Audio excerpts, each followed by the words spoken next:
ಅಂತಂದ್ರೆ ಎಲ್ಲರೂ ನಾಟಕ ನೋಡ್ಬೇಕು ಅನ್ನೋ ಹುಮ್ಮಸ್ಸಲ್ಲಿ ಇದ್ದಾರೆ. ಇವತ್ತು ಈ ಒಂದು ಬಾಳಸಂದ್ರ ಗ್ರಾಮಕ್ಕೆ ಆಗಮಿಸಿ ಐಮಾಸ್ ಲೈಟ್ ಉದ್ಘಾಟನೆ ಮಾಡಿ ಈ ನಾಟಕದ ಉದ್ಘಾಟನೆಗೆ ನೆರವೇರಿಸ್ತಕ್ಕಂಥ ನಮ್ಮ ನಿಮ್ಮೆಲ್ಲರ ನೆಚ್ಚಿನ ಶಾಸಕರು, ಈ ತಾಲೂಕಿನ ಅಭಿವೃದ್ಧಿ ಬಗ್ಗೆ ಸದಾ ಚಿಂತನೆ ಮಾಡ್ತಾ ಏನು ತಾವೆಲ್ಲ ಮತ ಕೊಟ್ಟು ಕಳಿಸಿದ್ದೀರಿ ವಿಧಾನಸಭೆಯಲ್ಲಿ, ಅದಕ್ಕೆ ತಕ್ಕ ಒಂದು ಮುಳಬಾಗಿಲು ತಾಲೂಕಿನ ಘನತೆಯನ್ನ ಎತ್ತಿ ಹಿಡಿಯುವ ರೀತಿಯಲ್ಲಿ ಸದನದಲ್ಲಿ ಭಾಗವಹಿಸಿ ಚರ್ಚೆ ಮಾಡುವುದರ ಮುಖಾಂತರ ನಮ್ಮ ಆಲಂಗೂರು ಸೀನಣ್ಣವರ ಹಾದಿಯಲ್ಲಿ ಸಾಗ್ತಾ ಇದ್ದಾರೆ. ಅದಕ್ಕೆ ಎಲ್ಲರ ಪರವಾಗಿ ಅವರಿಗೆ ನಾವು ಈ ಗ್ರಾಮದ ಮತ್ತು ತಾಲೂಕಿನ ಜನತೆ ಪರವಾಗಿ ಧನ್ಯವಾದಗಳು ತಿಳಿಸ್ತಾ, ವೇದಿಕೆಯಲ್ಲಿ ಎಲ್ಲ ಉಪಸ್ಥಿತಕ್ಕಂಥ ನಮ್ಮ ಮುಖಂಡರಿಗೂ ಹೊಂದಿಸುತ್ತಾ, ಈಗಾಗಲೇ ಇದೊಂದು ಗಿನ್ನಿಸ್ ರೆಕಾರ್ಡ್, ಮುಳಬಾಗಿಲು ತಾಲೂಕಿನ ಇತಿಹಾಸದಲ್ಲಿ ಇದೊಂದು ಗಿನ್ನಿಸ್ ರೆಕಾರ್ಡ್ ಅಂತ ಹೇಳ್ಬೋದು. ಬಾಳಸಂದ್ರದಲ್ಲಿ ಮಾತ್ರ ಒಂದೇ ದಿವಸ 2 ಐಮಾಸ್ ಲೈಟ್ ಉದ್ಘಾಟನೆ ಆಗಿರೋದು ಮುಳಬಾಗಿಲು ತಾಲೂಕಿನ ಗಿನ್ನಿಸ್ ರೆಕಾರ್ಡ್. ಕಾರಣ ಏನಂತಂದ್ರೆ, ಬೇರೆ ಪಕ್ಷ ಅಧಿಕಾರಕ್ಕೆ ಬಂದಾಗ ಈ ಗ್ರಾಮಗಳಲ್ಲಿ ಏನೂ ಕೆಲಸ ಆಗೋದಿಲ್ಲ.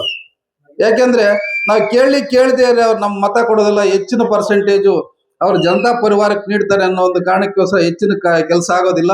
ಇವತ್ತು ಅದರ ಒಂದು ಏನು ಕಡಿಮೆ ಆಗಿದೆ ಅದನ್ನ ಇವತ್ತು ಎಲ್ರು ಇವತ್ತು ತುಂಬಿಸ್ಕೊಡ್ತಾ ಇದ್ದಾರೆ. ನಮ್ಮ ಆಲಂಗೂರು ಸಿನ್ನವ್ರು ಇದ್ದಾಗೂ ಸಹ ಇದು ಯಾವುದೇ ಪರಿಸ್ಥಿತಿನಲ್ಲಿ ಇಲ್ಲಿ ಹೈಸ್ಕೂಲ್ ಆಗುವಂತ ವ್ಯವಸ್ಥೆ ಇಲ್ಲ, ಆದ್ರೂ ಸಹ ಇಲ್ಲಿ ಹೈಸ್ಕೂಲ್ ಮಂಜೂರು ಮಾಡಿಕೊಟ್ರು. ಕಾರಣ ಏನಂತಂದ್ರೆ, ಈ ಒಂದು ಗ್ರಾಮದ ಜನತೆಗೆ ನಾನು ಋಣ ತೀರ್ಸ್ಕೋಬೇಕು ಅನ್ನೋ ಕಾರಣಕ್ಕೋಸ್ಕರ. ಅದೇ ರೀತಿ ನಮ್ಮ ಶಾಸಕರು ಸಹ ಇವತ್ತು ಆ ಒಂದು ಕೆಲಸವನ್ನ ನಿರ್ವಹಿಸಿದ್ದಾರೆ. ಅದ್ರ ಜೊತೆಗೆ ಎಲ್ಲ ನಮ್ಮ ಮುಖಂಡರು ಹೇಳಿದ ಹಲವಾರು ಏನು ಅವ್ರು ಮಾತು ಕೊಟ್ಟಿದ್ದಾರೆ. ಓಂ ಶಕ್ತಿ ಆಗಿರ್ಬೋದು, ಪ್ರತಿ ವರ್ಷ ಯಾವ ರೀತಿಯ ಓಂ ಶಕ್ತಿ ಬಸ್ನ ತಾವೆಲ್ಲ ಗಮನಿಸ್ತಾ ಇದ್ದೀರಿ, ಅದನ್ನು ಅಚ್ಚುಕಟ್ಟಾಗಿ ನಡ್ಸ್ಕೊಂಡ್ ಬರ್ತಾ ಇದ್ದಾರೆ.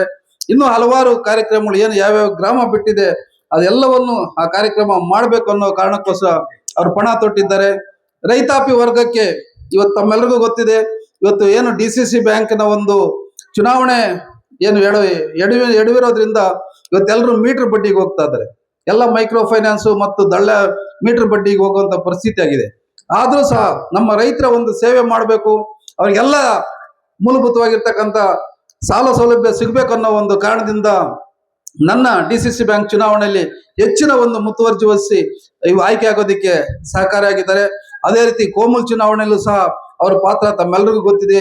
ಇಡೀ ಜಿಲ್ಲೆ ಮುಳಬಾಗಿಲು ಕಡೆ ನೋಡೋ ರೀತಿ ಅವರು ಎಲ್ಲ ಅವ್ರ ಚುನಾವಣೆಗಿಂತ ಹೆಚ್ಚಿನ ರೀತಿಯಲ್ಲಿ ನಮ್ಮ ಚುನಾವಣೆಯಲ್ಲಿ ನಡ್ಸ್ಕೊಂಡ್ ಬಂದಿದ್ದಾರೆ. ಈ ರೀತಿ ನಾವೇನು 15 ವರ್ಷ ನಾವು ಕಾಯ್ತಾ ಇದ್ವಿ, ಬೇರೆ ಪಕ್ಷದವ್ರು ನೋಡಿ ಕಾಯ್ತಾ ಇದ್ವಿ, ಅವರೆಲ್ಲ ಬಿರಿಯಾನಿ ತಿಂತಾ ಇದ್ರೆ ನಾವು ಪುರಿ ತಿನ್ನೋ ಕೂಡ ಇಲ್ಲದೆ ಒದ್ದಾಡ್ತಾ ಇರ್ತಕ್ಕಂಥ ಪರಿಸ್ಥಿತಿನಲ್ಲಿ ನಮ್ಮ ಒಂದು ಆಲಂಗೂರು ಸೀನಣ್ಣವರ ಕಟ್ಟಿ ಬೆಳೆಸಿದಂತ ಮತ್ತು ಮಂಡ್ಕಲ್ ವೆಂಕಟೇಶಣ್ಣವರು, ನಮ್ಮ ಬೀರೇಗೌಡರು, ಎಲ್ಲರೂ ನಮ್ಮ KV ಶಂಕರಪ್ಪ ಎಲ್ಲ ಕಟ್ಟಿ ಬೆಳೆಸಿದಂತ ಈ ಒಂದು ಪಕ್ಷವನ್ನ ಇವತ್ತು ಸಮೃದ್ಧಿಯಾಗಿ ಬೆಳೆಸೋದಿಕ್ಕೆ ಅವರು ಪಣ ತೊಟ್ಟಿದ್ದಾರೆ. ಅವ್ರಿಗೆ ನಮ್ಮೆಲ್ಲರೂ ಬೆಂಬಲ ಸದಾ ನೀಡೋಣ ಅಂತ ಹೇಳ್ಬಿಟ್ಟು ಈ ಒಂದು ನಾಟಕ ಏನಿದೆ ಇದು ಬಹಳ ಹಳ್ಳಿಯ ಇರ್ತಕ್ಕಂಥ ಎಲ್ರು ಅಣ್ಣ ತಮ್ಮನ ರೀತಿ ನಡ್ಕೊಂಡು ಹೋಗೋದಿಕ್ಕೆ ಇದು ಒಂದು ಮಾರ್ಗದರ್ಶನ. ಅದ್ರ ಜೊತೆಗೆ ಒಂದು ಸಮಾಜಕ್ಕೆ ಒಂದು ಸಂದೇಶವನ್ನ ನೀಡ್ತಕ್ಕಂಥದ್ದು. ಇದೇನು ಕೃಷ್ಣ ಲೀಲೆ ಅಂತ ಹೇಳ್ತಾರೆ, ಕಂಸ ವಧೆ ಅಂದ್ರೆ ಕಂಸನ ಒಂದು ವಧೆ ಆಗ್ತಕ್ಕಂಥ ಒಂದು ನಾಟಕ. ಯಾವ ರೀತಿ ಒಂದು ಅವರ ಒಂದು ಆಡಳಿತ ಒಂದು ಹಿಟ್ಲರ್ ತರ ನಡೆದ್ರು ಸಹ ಕೊನೆಗೆ ಏನಾಗ್ತದೆ ಅಂತಕ್ಕಂಥದ್ದು ಒಂದು ನೀತಿ ಸಾರ್ತಕ್ಕಂಥ ಒಂದು ನಾಟಕ ಇದು. ನಮ್ಮ ಗ್ರಾಮಗಳಲ್ಲೂ ಸಹ ಮೊದಲಿಗೆ ನಮ್ದು ಏನು ನಮ್ಮ ನಲ್ಲೂರಲ್ಲಿ ಪ್ರತಿ ಸೋಮವಾರ ಒಂದು ನಾಟಕ ನಡೀತಾ ಇತ್ತು. ಅವಾಗೆಲ್ಲ ಕಡಿಮೆ ಖರ್ಚಲ್ಲಿ ಬರೀ ಒಂದು ಪರ್ದೆ ಕಟ್ಕೊಂಡ್ಬಿಟ್ಟು ನಾಟಕ ನಡೀತಾ ಇತ್ತು. ಆ ಒಂದು ಮನೋರಂಜನೆ ಬೇರೆ ರೀತಿ ಇರ್ಲಿಲ್ಲ, ಈ ನಾಟಕದ ಮುಖಾಂತರ ಮನೋರಂಜನೆ ಇತ್ತು. ಇಂಥ ಸಂದರ್ಭದಲ್ಲಿ ಈಗ ಎಲ್ಲ ಮನ ಕಡೆ ಈ ನಾಟಕಕ್ಕೆ ಹೆಚ್ಚಿನ ಪ್ರೋತ್ಸಾಹ ಸಿಗದೆ ಇದ್ರೆ ಕೂಡ ಬಾಳಸಂದ್ರದಲ್ಲಿ ಪ್ರತಿ ವರ್ಷ ಈ ಒಂದು ನಾಟಕಗಳ ಒಂದು ಕಲಿತು ಅದನ್ನ ಪ್ರದರ್ಶನ ಮಾಡ್ತಾ ಇದ್ದಾರೆ. ಅದರಿಂದ ಇದನ್ನ ಮುಂದುವರ್ಸ್ಕೊಂಡು ಹೋಗ್ಬೇಕು ಅಂತ ಹೇಳ್ಬಿಟ್ಟು ಹೇಳ್ತಾ ಅವ್ರಿಗೂ ಒಂದ್ಸ ನನ್ನ ಮಾತು ಮುಗಿಸ್ತಾ ಇದ್ದೀನಿ. ಜೈ ಹಿಂದ್, ಜೈ ಕರ್ನಾಟಕ.